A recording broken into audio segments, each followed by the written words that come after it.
At the end of last season, Dean, he said that he had to be not just Sam's brother, but his mother and his father. Does Sam realize this, and how does he think Dean was enough? How does he feel? Sam does realize it. I don't think that'll ever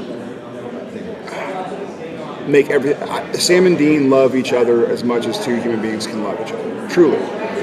That also means they're going to hate each other sometimes and piss each other off, and there are going to be things, I mean, it's forgiven, right, between Sam and Dean.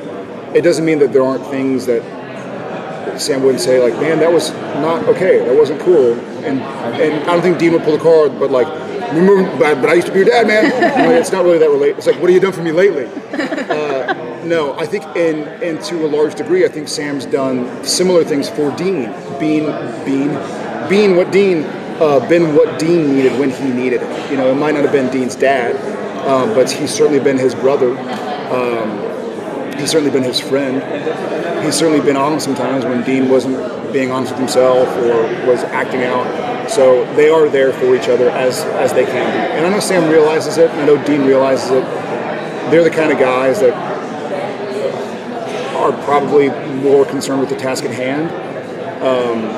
Unfortunately, they always have a big task at hand, it seems like these days, than chatting about it. But I don't think Sam or Dean doubt how much the other one loves it. It sounds like Sam is sort of the optimist in this season. Does it feel good to play him that way?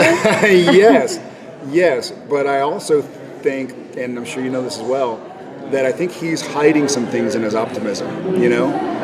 I think he's really making the decision, and good on him, but I think he's not dealing with some things that he needs to deal with. A little bit of a defense? Yeah, mm-hmm. I think so. And we'll see. I know there's some things he needs to deal with, which if there wasn't anything he needed to deal with, then he'd be a weirdo because he's done a lot in 13 years. That's true. But yeah, it is fun to see this happen. And I think they were...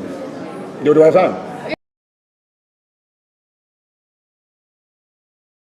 Danielle, you have a little bit experience with Supernatural, so you have a little bit of a fresher perspective. So what did you bring to this with your fresher perspective? What DNA is in the show? The 70s. The 70s. No, it actually did exist there. That is canon. Yes. I do know that. No, but I'm saying you were like, well, let's go back to the 70s. Let's tell that story. About it. I do love that period in time, and I also think it's there's a lot of things that are happening now that are very similar. So I think it's interesting to watch those parallels. But for me, I kept driving home the love story of this, because that's one thing I've heard him say over and over again. That Supernatural is not loved because it's a show about monsters. It's a show about brothers. It was the love story of two brothers, to be honest. It really was. It was the love that they shared and fought for. This, to us, seemed like we're following another love story, and not just John and Mary. This is a romance instead of a bromance, right? Yeah.